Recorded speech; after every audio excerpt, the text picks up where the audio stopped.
Okay, so let's take a look at how you can install GeneratePress theme on your WordPress website. Okay, so GeneratePress looks something like this.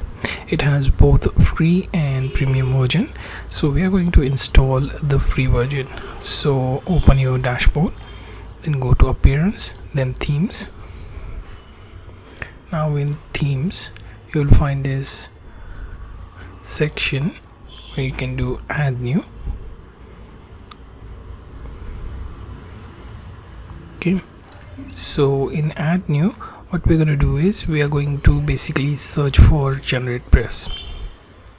Okay, so use the search bar over there.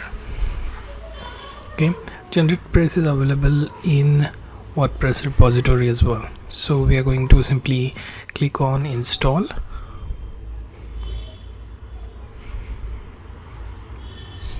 Okay, so it may take few seconds or minutes to install the theme.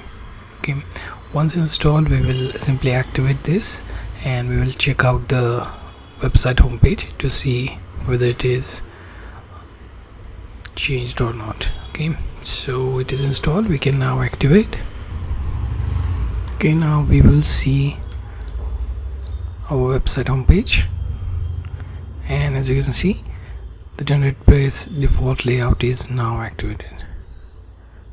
Okay, as you can see, we have our footer here that says GeneratePress. Okay, then menu that points to sample page, and blog post that shows GeneratePress design. So this was small demo on how to install GeneratePress theme on WordPress website.